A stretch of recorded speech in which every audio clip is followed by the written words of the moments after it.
A chuva caía como lágrimas de um céu lisboeta ferido, batendo contra as janelas altas do escritório no Chiado, onde Beatriz Oliveira, a implacável CEO da Oliveira e Filhos, uma das maiores firmas de exportação de vinhos do Douro, olhava fixamente para o telemóvel na sua mão.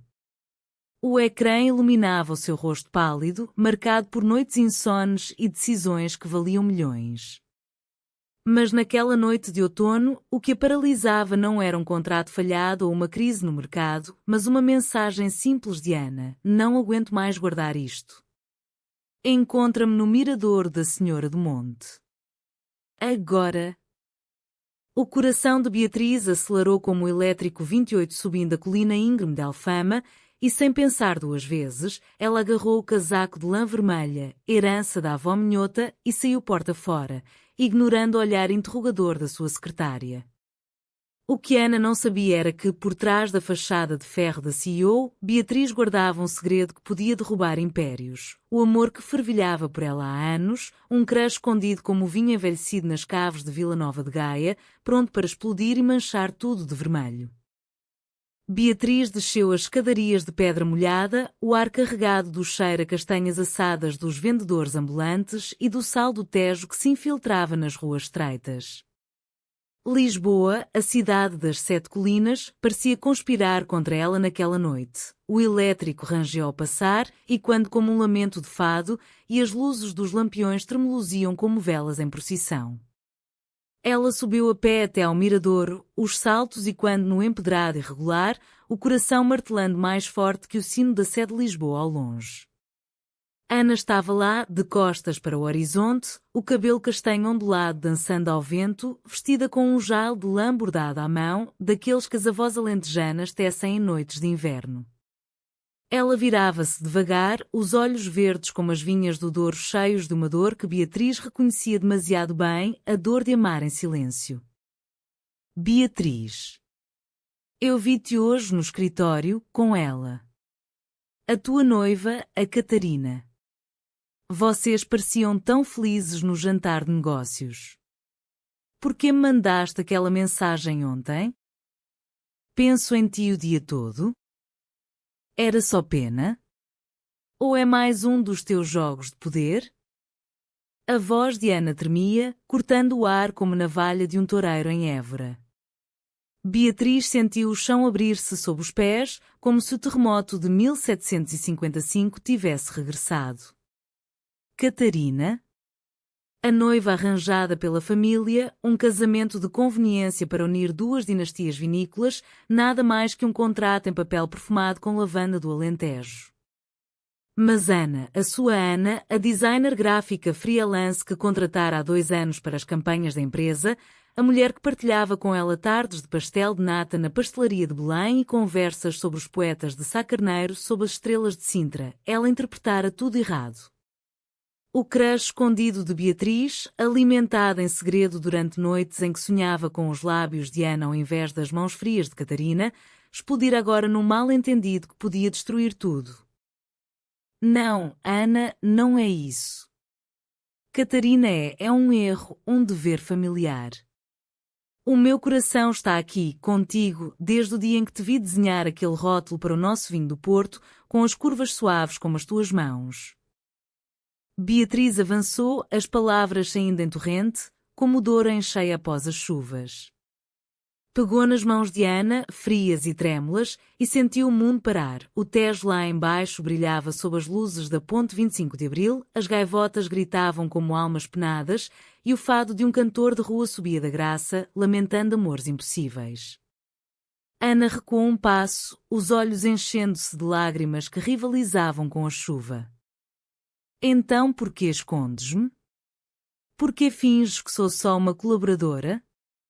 Eu amo-te, Beatriz, desde que me salvaste daquela demissão injusta, desde que partilhámos aquele vinho tinto em frente ao castelo de São Jorge, rindo das histórias da tua avó sobre as Moras encantadas. Mas se tens medo, se o teu mundo de salas de reunião e jantares em Lisboa não tem lugar para mim. Ana virou-se para ir embora, o jale escorregando do ombro como uma bandeira de rendição. Beatriz agarrou-a pelo braço, o toque elétrico como o primeiro raio de uma tempestade no Gerês. Não vás. Deixa-me explicar. Eu escondi porque o meu pai, o velho Oliveira, com as suas tradições do Douro, nunca aceitaria. Ele sonha com netos correndo pelas vinhas, não com duas mulheres desafiando o céu católico de Portugal. Mas eu não aguento mais.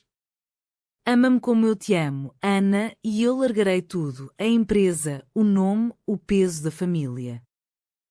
As palavras pairavam no ar úmido e, por um momento, o silêncio foi quebrado apenas pelo rumor distante do elétrico. Ana virou-se devagar, os lábios entreabertos em surpresa, e então, num gesto impulsivo, puxou Beatriz para si. Os seus lábios encontraram-se sob a Senhora do Monte, um beijo salgado de chuva e lágrimas, doce como o vinho de moscatel de Setúbal. Era o início de uma paixão que Lisboa abençoaria e amaldiçoaria entre as sombras dos azulejos e a luz das festas de Santo António. Mas o destino, como o fado, não perdoa os impulsos. Naquela mesma noite, enquanto desciam de braço dado pelas ruas íngremes da moraria, um telefonema mudou tudo. Era Catarina, a voz afiada como uma faca de cozinha lentejana. Beatriz, vi-te do carro. Com ela. A tua colaboradora. Se pensas que vou deixar que arruínes a nossa aliança familiar, enganas-te. Amanhã, o teu pai saberá de tudo e o escândalo vai afundar Oliveira e Filhos como o Titânico no Atlântico. O clique do telefone ecoou como um tiro e Beatriz sentiu o mundo ruir. A traição começava não com um beijo, mas com um olhar furtivo captado na escuridão lisboeta. A manhã seguinte amanheceu cinzenta sobre Lisboa, com o nevoeiro do Tejo enrolando-se nas pernas das estátuas do Rocio como um véu de viúva. Beatriz acordou no seu apartamento no bairro Alto, o corpo dorido de uma noite de insônias, o telemóvel piscando com mensagens não lidas. Ana dormira ao seu lado pela primeira vez, enroscada nos lençóis de linho fino importados do Minho, o peito subindo e descendo em ritmo calmo, alheia à tempestade que se avizinhava. Beatriz observou-a por instantes, traçando com os olhos a curva do ombro exposto, o cabelo espalhado como videiras selvagens sobre a almofada.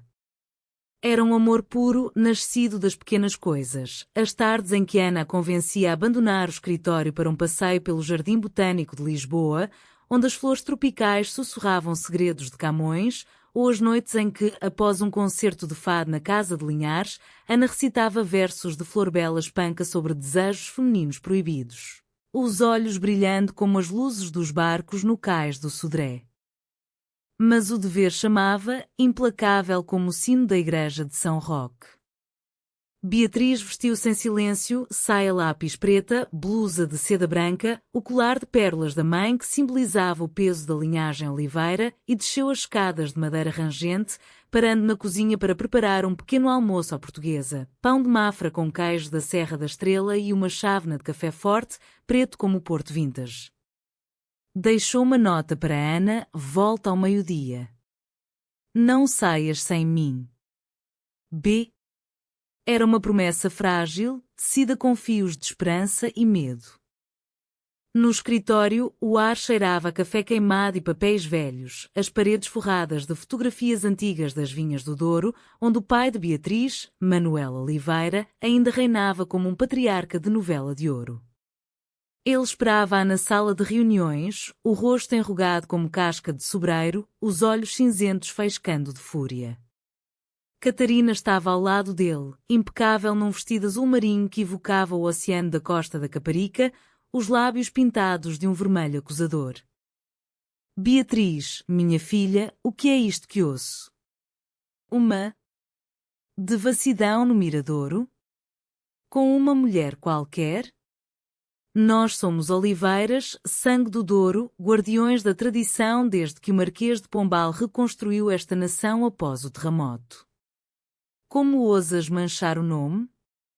A voz de Manuel trovejou, e quando nas paredes como o rugido de um touro em São João da Talha. Beatriz sentiu o estômago contrair-se, era o mesmo tom que usara quando forçara a estudar gestão em Coimbra, em vez de arte em Paris, como o seu coração sonhava na juventude. Pai, não é devassidão. É amor. Ana não é qualquer mulher, ela é a luz que me guia nestes anos de escuridão corporativa. Catarina e eu. Nunca foi real. Foi um acordo, como os vinhos que vendemos, envelhecido para agradar ao paladar alheio. As palavras saíram firmes, mas por dentro, Beatriz tremia como uma folha de sobreiro ao vento. Catarina riu, um som cortante como vidro partido. Amor? Que piada romântica, Beatriz. Tu és CEO, não poetisa de fado. Eu vi as fotos que um amigo me enviou, vocês duas, abraçadas como amantes em filme de Manuel de Oliveira. Se não anulamos este noivado publicamente, eu conto tudo à imprensa. Imagina os títulos: herdeira do Douro cai em escândalo lésbico. A tua empresa afunda e o teu pai perde tudo. A ameaça pairava, venenosa como a era que sufoca as vinhas negligenciadas. Beatriz olhou para o pai, suplicando com os olhos um vislumbre de compaixão, o homem que lhe contara histórias de amores trágicos nas margens do Douro, de mulheres que desafiavam o destino por um beijo. Mas Manuel baixou a cabeça, as mãos enrugadas, apertando o crucifixo de prata no peito. Vai-te embora, Beatriz. Pensa no que fazes. A família primeiro. Era o verdito final, como uma sentença de um tribunal inquisitorial. Beatriz saiu da sala aos tropeções, o mundo girando como o carrossel de uma feira em Cascais. Lá fora, no chiado, as pessoas corriam com sacos de compras natalícias, era dezembro, e as luzes da rua já piscavam em antecipação ao Natal, mas para ela, era inverno eterno. Correu para o apartamento, o coração aos saltos, encontrando Ana acordada, sentada à janela com um caderno de esboços aberto, desenhando azulejos imaginários inspirados nos de São Bento. O que aconteceu? O teu pai? Ana largou o lápis, os olhos arregalados. Beatriz caiu de joelhos diante dela, as lágrimas finalmente livres, lavando maquilhagem como chuva no Tejo.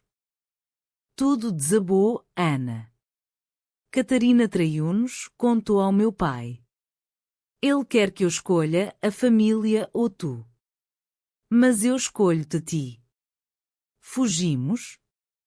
Para o Alentejo, onde as planícies são infinitas e os amores livres como o vento? Ana puxou-a para cima, abraçando-a com força, o cheiro a lavanda do seu perfume misturando-se ao sal das lágrimas.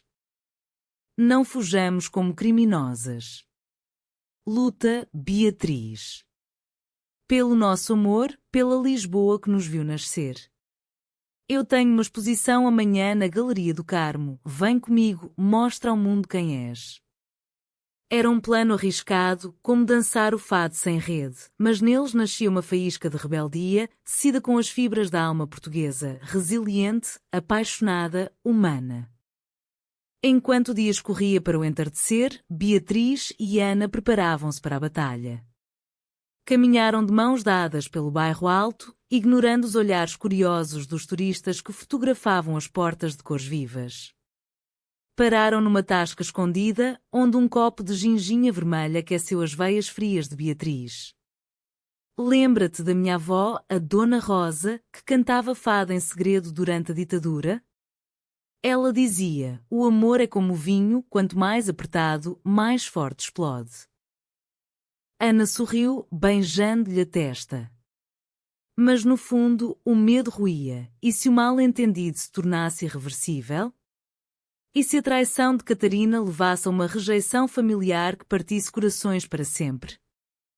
A Galeria do Carmo, aninhada nas entranhas do convento do Carmo destruído pelo terremoto de 1755, era um santuário de arte contemporânea onde o passado e o presente se entrelaçavam como os arcos góticos partidos no céu aberto. Naquela noite de quinta-feira, o espaço fervilhava de vida lisboeta, artistas com cabelos tingidos de cores do arco-íris, colecionadores em fatos italianos bebendo vinho verde de copos altos e o eco suave de um violão espanhol misturado ao fado eletrónico de um DJ local.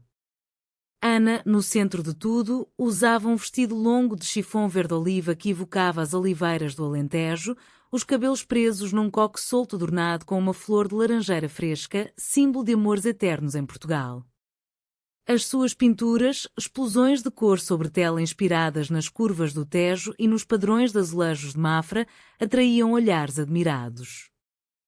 Beatriz chegou atrasada, o coração ainda sangrando da confrontação matinal, mas determinada. Vestira-se com simplicidade elegante, calças pretas justas, uma blusa de seda solta e um lenço de seda com motivos de galos de Barcelos ao pescoço, talismã de boa sorte da sua infância no norte. Ao entrar, os olhos procuraram Ana imediatamente, encontrando-a rodeada por um grupo de críticos. O sorriso de Ana iluminou-se ao vê-la e, num gesto ousado, estendeu a mão, puxando-a para o círculo. Senhoras e senhores, permitam-me apresentar Beatriz Oliveira, a mulher que não só dirige o Império Vinícola, mas que me inspira a capturar a essência da nossa terra nestas telas. Sem ela, estas vinhas pintadas seriam apenas linhas vazias. O grupo aplaudiu, mas Beatriz sentiu os olhares, curiosidade, inveja e algo mais sombrio. Do outro lado da galeria, encostada a uma coluna partida, estava Catarina, os braços cruzados, o rosto uma máscara de desdém. Ao lado dela, um homem de fato cinzento, o amigo fotógrafo, sem dúvida, sussurrava algo que a fez rir. Beatriz engoliu em seco, a traição não parara no telefonema. Era uma emboscada pública, calculada para humilhar. Enquanto circulavam pelas salas, Ana sussurrou ao ouvido de Beatriz: "Sentes o ar carregado?" Como antes de uma tempestade no Douro. Beatriz assentiu, apertando a mão dela. Falavam baixo de planos, uma viagem a Évora para visitar as capelas ósseas e redescobrir a fé no amor, ou uma escapadela a Sagres, onde o cabo de São Vicente marca o fim do mundo conhecido, para renovar votos sob o Atlântico furioso. Mas a ilusão quebrou-se quando o pai de Beatriz irrompeu pela porta, o casaco de tweed amarrotado, o rosto vermelho como vinho encorpado. Beatriz. Sai daqui imediatamente. Esta exposição é um circo de modernidades que não condiz com a decência Oliveira. A voz de Manuel cortou o burburinho como uma navalha. Os olhares viraram-se, o silêncio caindo como neve no Gerês. Ana empalideceu, mas manteve a compostura, o queixo erguido como uma rainha de fado. Catarina aproximou-se, o sorriso viprino. "Vês, Manuel? Eu avisei-te. Elas são inseparáveis. Um escândalo que mancha o nome da família e da empresa." Beatriz sentiu a raiva subir, quente como aguardente de medronho. Avançou um passo, a voz firme apesar do tremor. "Pai, chega de segredos e tradições que nos sufocam como era nas vinhas. Eu amo Ana. Não é devassidão, é vida. Lembra-te da mãe, ela desafiou teu pai para casar contigo, fugindo de uma boda arranjada em régua. Não me peças para ser menos do que ela foi." As palavras pairaram e por um instante, o rosto de Manuel suavizou-se, os olhos velados por memórias. A mãe de Beatriz, falecida há 10 anos de cancro, fora a alma da casa, uma mulher que cantava ranchos minhotes nas festas de São João e defendia os direitos das vindimadoras no Douro. O público murmurava, alguns aplaudindo discretamente. Lisboa, afinal, era uma cidade de revoluções suaves, de cravos na espingarda em 74. Ana interveio, a voz suave mas resoluta. "Senhor Oliveira, as suas vinhas são lendárias, mas o vinho nasce da terra e do sol, não de correntes. Deixe Beatriz colher o seu próprio fruto." Manuel hesitou, olhando para a filha com uma mistura de dor e orgulho. Então, num gesto inesperado, estendeu a mão a Ana. "Mostra-me as tuas pinturas, rapariga. Talvez haja beleza nisto tudo." Era um armistício frágil, mas o suficiente para o coração de Beatriz explodir em gratidão. Catarina, furiosa, saiu a pontapés nos saltos, o seu plano de traição desfeito como um castelo de cartas ao vento. Mais tarde, sozinhas no terraço da galeria, com vista para as ruínas do convento e o castelo de São Jorge iluminado, Beatriz e Ana brindaram com copos de vinho do Dão. Isto é só o começo, murmurou Beatriz, beijando a têmpora de Ana. O nosso fado não será de lamento, mas de triunfo. No entanto, a noite não terminou em paz. Ao regressarem ao apartamento, um envelope deslizado por debaixo da porta esperava-as, fotos granuladas do beijo no miradouro, anónimas mas assinadas com a caligrafia elegante de Catarina. Dentro, uma nota: isto é só o aviso. Se não terminares com ela, o mundo inteiro saberá e o teu pai arrepender-se-á. A traição aprofundava-se, tecendo uma teia de dúvida. Poderia o amor resistir a um escândalo que abalaria as fundações da sociedade portuguesa, ainda marcada por ecos conservadores nas províncias? Os dias seguintes foram um turbilhão de emoções, como o Festival de São João em Porto, com fogueiras acesas e sardinhas grelhadas no ar salgado. Beatriz mergulhou no trabalho com fúria renovada, supervisionando uma nova campanha de exportação para o Brasil, terra de avós imigrados na família Oliveira, enquanto Ana preparava uma série de ilustrações para um livro sobre poetisas portuguesas esquecidas, como Sofia de Mel Brainer. Juntas, teciam uma rotina de amor discreto, manhãs com bifanas quentes na esquina da Rua Augusta, tardes roubadas no Museu do Azulejo, onde as mãos se roçavam ao admirar painéis de cenas românticas do século XVII, e noites de conversas sussurradas na varanda, com o som do fado subindo dos bares do bairro Alto. Mas a sombra de Catarina pairava, como nevoeiro matinal no Vale do Douro. As fotos circularam em círculos fechados, primeiro entre os sócios da empresa, depois em jantares de elite no Hotel Ritz, onde os mexericos fluíam como moscatel. Beatriz recebia olhares oblíquos nas reuniões, sussurros sobre a herdeira e a sua musa, e uma vez, um e-mail anónimo com as imagens em anexo, ameaçando vazar para o jornal de notícias. O mal-entendido inicial, o beijo visto como adultério, evoluíra para uma campanha de difamação, pintando Beatriz como predadora e Ana como oportunista. Uma tarde chuvosa, Beatriz cedeu ao pânico. Encontrou Ana no ateliê dela, um loft em Alfama com paredes de tijolo aparente e cheira terbentina e jasmim. Ana, isto está a destruir-nos. O meu pai, apesar do armistício, recebe chamadas de investidores preocupados. Dizem que um escândalo assim afasta clientes conservadores do Médio Oriente. Talvez devêssemos pausar até resolver. As palavras saíram como veneno e Ana recuou, o pincel caindo no chão com um estalo. Pausar? Depois de tudo? Tu és a CEO poderosa, Beatriz, mas no amor não podes gerir como uma fusão corporativa. Se cedes agora, onde fica o nosso sonho de caminhar de mãos dadas na feira de São Mateus em Viseu? Lágrimas escorriam pelo rosto de Ana, misturando-se à tinta nas bochechas. Beatriz ajoelhou-se, pegando no pincel manchado. Não é ceder, é proteger. Imagina se o meu pai tiver um ataque, ele é teimoso como um camponês alentejano, mas frágil como vidro de alcobaça. O conflito escalou naquela noite, num jantar familiar imposto por Manuel no solar ancestral em Celúrico de Basto, no coração do Minho. A casa, com os seus tetos de madeira entalhada e lareira crepitante, cheirava a cozida à portuguesa e memórias. Catarina fora convidada, claro, uma manobra do pai para restaurar a ordem. Ana recusara vir, ferida, mas Beatriz insistira: vem, mostra-lhes a tua força. No entanto, ao chegar, o ar estava carregado de tensão. Manuel, sentado à cabeceira da mesa de carvalho, servia vinho de honra de copos de cristal de Marinha Grande. Beatriz, filha, pensei melhor. Catarina tem razão, a fera é um capricho. Volta ao que é certo, pelo bem da família. As palavras foram um soco e Beatriz sentiu a traição renovada. A fera? Pai, chamas assim ao amor da minha vida?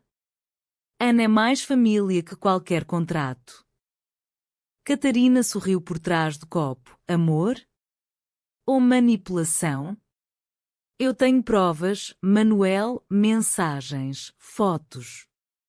Ela usou a empresa para subir.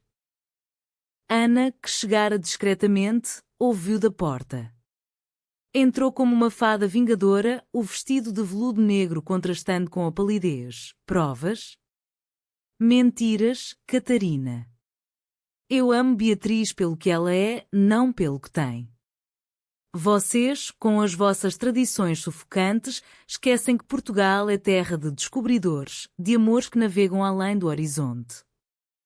A discussão explodiu, vozes altas, talheres batendo, Manuel batendo na mesa como um juiz de tribunal rural. Silêncio. Basta de loucuras. Beatriz, escolhe agora. Num gesto de desespero, Beatriz pegou na mão de Ana e saiu, correndo para o jardim chuvoso, onde as camélias florescem mesmo no inverno minhoto. Eu escolho-te sempre. Mas como lutamos contra isto? Ana abraçou-a, a chuva lavando as mágoas. Com verdade. Confronta Catarina, expõe a sua inveja. E o teu pai? Ele ama-te mais que o orgulho. Dias depois, o alto trajo veio na forma de uma reunião secreta no Café Nicola, no Rossio, berço de conspirações liberais no século XIX. Beatriz marcara com Catarina, sozinha. O café cheirava a pastéis de arroz e conspiração. Porquê, Catarina? O noivado era falso para ambas, tu queres o teu estúdio de design em Madrid, eu a minha liberdade. Porquê destruir? Catarina baixou a guarda, os olhos enchendo-se. Porque te amo, Beatriz. Desde Coimbra. Ver-te com ela. Doeu como faca no fado. Era o twist, não só traição, mas amor não correspondido. O mal-entendido resolvia-se em empatia. Catarina, vítima das mesmas correntes familiares, projetara a dor em vingança. Perdão, murmurou ela. Apago tudo. Mas promete-me ser feliz.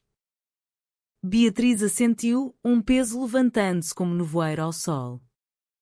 Regressando a Lisboa, contou a Ana e, juntas, convidaram Manuel para um passeio pelo Tejo. Sob a luz dourada do fim de tarde, com gaivotas dançando, ele confessou: a tua mãe era assim, rebelde. Eu fui tolo. O abraço familiar selou a paz, um fado de reconciliação. Com o inverno a ceder lugar à primavera, Lisboa acordava em flor, as laranjeiras do Chiado exalavam perfume doce e os mercados de Campo de Ourique transbordavam de favas tenras e morangos do Ribatejo. Beatriz e Ana, agora livres das sombras, teciam uma vida nova.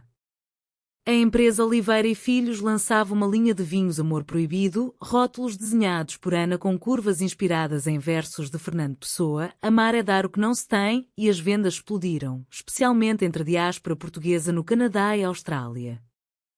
Manuel, redimido, visitava o escritório com garrafas de aguardente caseira, contando histórias de vindimas passadas onde amores floresciam entre as uvas. Mas o verdadeiro teste veio no verão, durante as festas de Santo António em junho, quando Lisboa se transforma num mar de manjerico e sardinha assada. Beatriz propusera a Ana numa noite de fogueiras no Terreiro do Paço: casa comigo? Não em papel, mas no nosso fado particular, votos sob as estrelas de Alcântara, com o Tejo como testemunha. Ana aceitara com lágrimas, e o casamento simbólico reuniu amigos, artistas de Alfama, enólogos do Douro, até Catarina, agora aliada, trazendo um colar de conchas da Nazaré como bênção. A cerimónia foi humana, tocante, num barco no Tejo ao luar, com um fadista cantando estranha forma de vida, Ana e Beatriz trocaram anéis de prata martelada por ourivos de Évora, gravados com dor no coração. Manuel, emocionado, abençoou-as com água do rio, murmurando: que o vosso amor seja como o vinho, envelheça bem. Risos e lágrimas misturaram-se, enquanto fogos de artifício iluminavam o céu e quando a revolução dos cravos. No entanto, a vida não era conto de fadas sem espinhos. Ana enfrentou preconceitos na sua próxima exposição em Sintra, onde um crítico conservador a acusou de propaganda decadente. Beatriz, protetora, defendeu-a num artigo no Público. O amor lésbico é tão português como o fado, cheio de saudade e paixão. O texto viralizou, inspirando histórias de casais escondidos nas províncias, de Setúbal a Bragança, provando que o humanismo português, forjado em séculos de navegações e exílios, abraçava a diversidade. Outono trouxe calmaria, viagens a Monsanto, a aldeia de pedra mais portuguesa, onde dormiram em casas de granito, sonhando com filhos adotivos correndo pelas ruas, e noites de bacalhau à brasa em tascas do cais do Sodré, debatendo o futuro, talvez uma fundação para artistas LGBTQ+, no Porto. Catarina encontrou paz em Madrid, enviando postais com desenhos de Goya. Um ano depois, no mirador da Senhora do Monte, o mesmo do beijo fatídico, Beatriz e Ana renovaram votos, o vento levando promessas ao Tejo. Do crush escondida ao amor exposto, sussurrou Beatriz, obrigada por explodiares o meu mundo. Ana sorriu, e por resolvermos o mal-entendido com corações abertos. Assim, em Lisboa, cidade de saudades e renascimentos, o seu drama tornou-se hino, de traição a redenção, de conflito a harmonia, provando que o amor, como Portugal, resiste e floresce.